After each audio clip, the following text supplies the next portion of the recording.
નમસ્કાર, દિવ્ય ભાસ્કરની ખાસ સિરીઝ ગુજરાતના બિગ પ્રોજેક્ટ્સમાં આપનું સ્વાગત છે. હું છું ચિંતન. આજે વાત અમદાવાદ ભાવનગરને જોડતા ધોલેરા એક્સપ્રેસ હાઈવે. આ એક્સપ્રેસ હાઈવેની શરૂઆત બાકરોલ જંકશનથી એટલે કે અહીંથી થાય છે. 109 કિલોમીટરનો આ રસ્તો છે જે ધોલેરાને કનેક્ટ કરીને ભાવનગર સુધી પહોંચે છે. કેવો છે આ રોડ, ચાલો જોઈએ. આ રોડ ભાવનગર જિલ્લાના અઢેલાઈ ગામે પૂરો થાય છે. સૌથી મોટો ફાયદો એ થશે કે અમદાવાદથી ધોલેરા હવે 100 કિલોમીટર નહીં 83 કિલોમીટર થઈ જશે.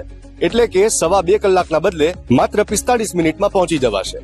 જ્યારે અમદાવાદથી ભાવનગરનું અંતર 169 કિલોમીટરથી ઘટી 142 કિલોમીટર થઈ જશે. પહેલા ટ્રાવેલિંગમાં 3.25 કલાક લાગતા હતા, જે હવે 1.5 કલાકમાં પહોંચી જવાશે. 5,800 કરોડના ખર્ચે બનેલો આ રોડ વૈજ્ઞાનિક રીતે ડિઝાઇન કરાયો છે. જીપીએસ ટેકનિકથી માપણી અને કોમ્પ્યુટર આધારિત ડિઝાઇનને જમીન પર સાકાર કરાય છે. પહેલા જંકશનથી તમે આવશો એટલે 23 કિલોમીટર દૂર પહોંચીને બે રસ્તા નીકળે છે.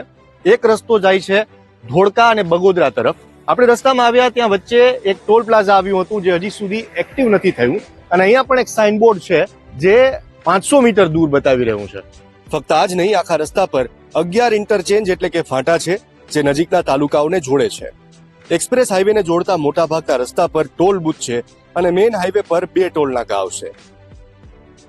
એ સિવાય 14 flyover, 3 railway overbridge, 11 major bridge, 86 underpass, 24 minor bridge અને 224 નાના પુલ છે. આખો વિડિયો જોવા માટે ડાઉનલોડ કરો દિવ્ય ભાસ્કર એપ.